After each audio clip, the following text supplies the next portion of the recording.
जय श्री राम।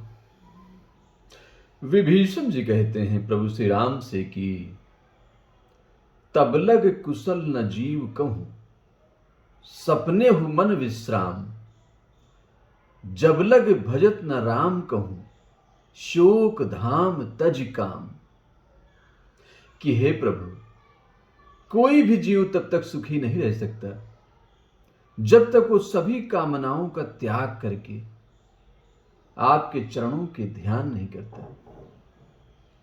ये ऐसा संदेश है जो हर मनुष्य को समझना चाहिए।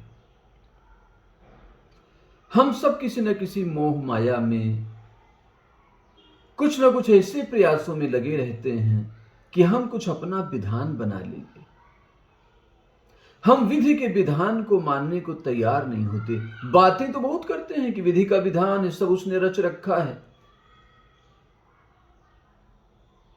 होई है वही जो राम रच राखा, को कर तर्क बढ़ा वही शाखा। लेकिन उसकी रचना पे भरोसा नहीं करते। हम खुद कुछ रचना चाहते हैं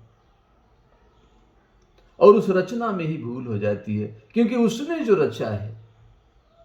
और ज्योतिष का यही उद्देश्य है कि हम समझ लें कि हमारे तनाव, हमारी अशांति, हमारी अभिप्सा, हमारी महत्वाकांक्षा हमें वहीं तक ले जाएगी जहां तक हमारी मर्यादा बना दी गई है, विधि का विधान बना दिया गया है। तो जाहि विधि राखे राम, ताहि विधि रहिए। लेकिन ये सुनने में तो अच्छा लगता है, लेकिन हर मनुष्य को लगता है कि मैं कुछ और कर लूं, कुछ लाइन से हट कर लूं, कुछ बियॉन्ड कर लूं, जो मेरी क्षमता में नहीं है। किसी के सहयोग से कर लूं, किसी से मांग के कर लूं, किसी से समझ के कर लूं,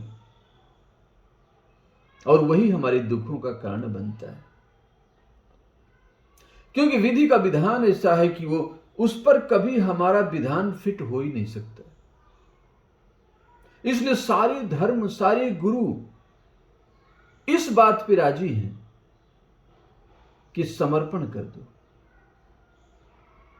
जाहि विधि राखे राम, ताहि विधि रहिए। तो एक समर्पण अगर आपके जीवन में है कि कोई है जो हमारी चिंता कर रहा है, न सिर्फ हमारी बल्कि इस पूरे ब्रह्मांड की, तारों की, सूरज की, चांद की, नदियों की, जीव जंतुओं की, पेड़ पौधों की, और हम सब मनुष्यों की। कोई है जिसे चिंता है, कोई है जो हमसे काम लेना चाहता है, कोई है जो हमें संभाल लेना चाहता है। और जब उसे लगता है कि आप उसके प्रोजेक्ट से बाहर जा रहे हैं, जिस काम के लिए उसने आपको पद दिया था वो काम करना भूल गए आप,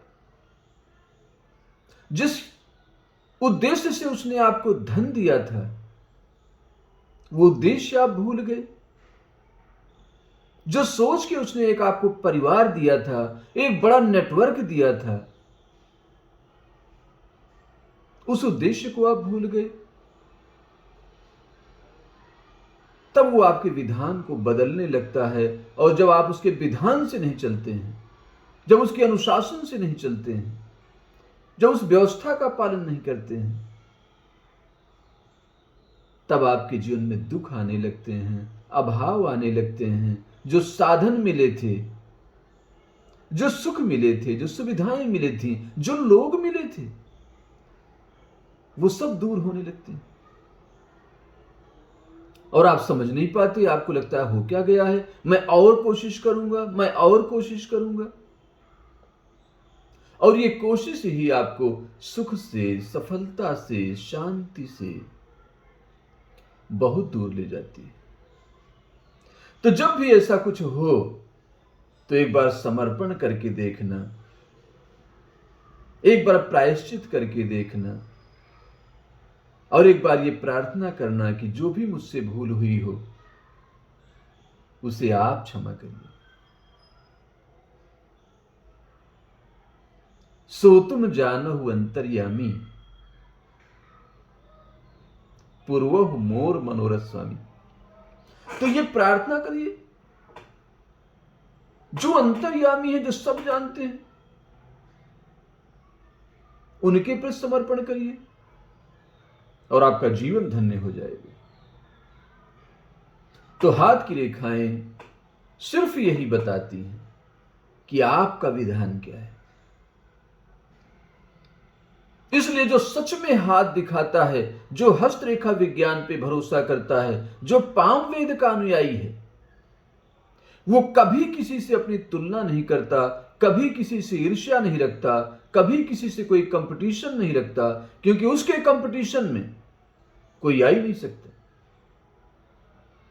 आपका हाथ, आपकी विधि, आपका विधान, आपका भविष्य दुनिया के अन्य लोगों से अलग है, यह हस्तरेखा विज्ञान बताता है, क्योंकि आप जैसी रेखाएं दुनिया में किसी दूसरे के हाथ में नहीं मिलेंगी। इसलिए आप इस धरती में यूनिक हैं।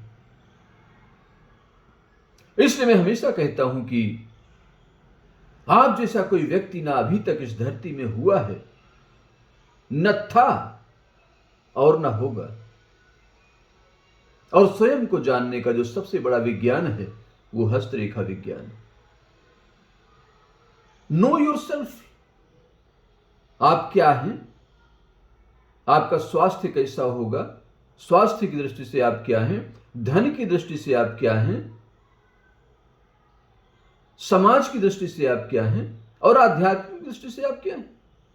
अध्यात्म क्या कहता है आपके बारे में, यह सब आपके हाथ में लिखा है। इसलिए हमारे ऋषियों ने आदेश दिया था कि प्रभाते कर दर्शनम, कराग्रे बसते लक्ष्मी, कर मध्य सरस्वती, कर मूले तु गोविंद, प्रभाते कर दर्शनम। यह सुबह हाथ देखने का जो आदेश दिया था, यह कोई क्रियाकांड नहीं था, यह कोई कर्मकांड नहीं था, यह एक विज्ञान था, यह एक कैंपेन था, और यह मनुष्य जाति के हित में था। लेकिन इसके सूत्र खो गए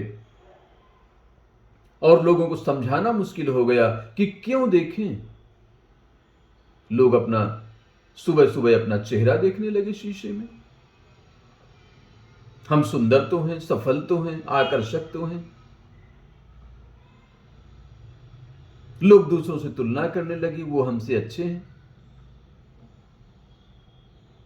प्रकृति ने आपको इस संसार में भेजा है और उसका एक उद्देश्य है। उस उद्देश्य को सिर्फ आप ही पूरा करेंगे। इसलिए हमारी शिक्षा व्यवस्था जब तक प्रत्येक बच्चे की संभावनाओं को, उसमें निहित संभावनाओं को प्रकाशित नहीं करेगी, तब तक बेरोजगारी रहेगी, दुख रहेगा, अभाव रहेगा, असफलताएं रहेंगी। क्योंकि हर व्यक्ति एक जैसी योग्यता नहीं रखता, तो आप आकलन कैसे करेंगे। और प्रश्न पत्र सबको एक जैसा मिलेगा। इस पर विचार करने की जरूरत है। मैं बार बार कहता हूं कि इस पर विचार करना है, क्योंकि आज हमने बहुत तरक्की की है तकनीक में, विज्ञान में, सूचनाओं में, साधनों में। तो हम ये भी कर सकते हैं कि हम मनुष्य को ठीक तरह से पहचानने में अपनी योग्यता का इस्तेमाल करें, तकनीक का इस्तेमाल करें।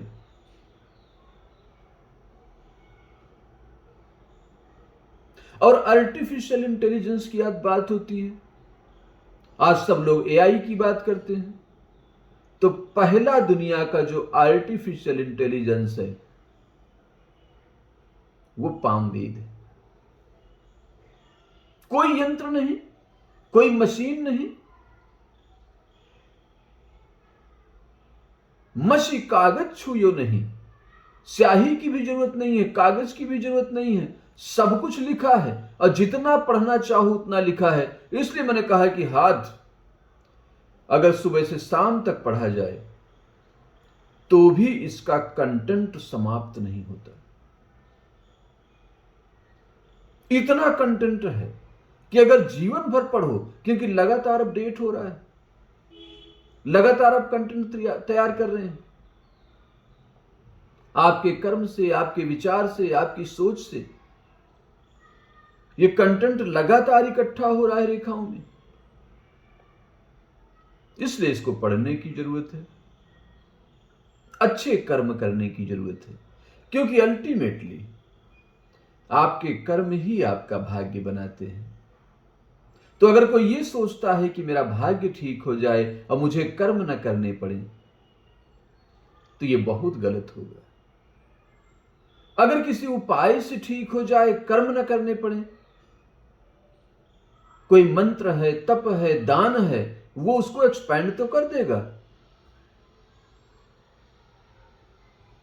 अगर आपके 85% आ रहे हैं तो उपाय उसको 90 कर देंगे, 95 कर देंगे। और अगर बहुत सही तरीके से आपने उपाय कर लिए तो 100 कर देंगे, लेकिन वो 85 तो आपको कर्म से ही लाने पड़ेंगे। तो एक तरह से टॉप अप करने के लिए हमें कुछ उपाय, और वो उपाय कोई अंधविश्वास नहीं है, उन उपायों का भी वैज्ञानिक उपादेयता है, उपयोगिता है। उसमें मंत्र है, औषधि है, तप है और दान है। तो इनका उपयोग करें, जीवन को सफल बनाएं, आपका जीवन सुखमय हो, आप निरंतर उन्नति करें, आप अपने जीवन को सार्थक करें।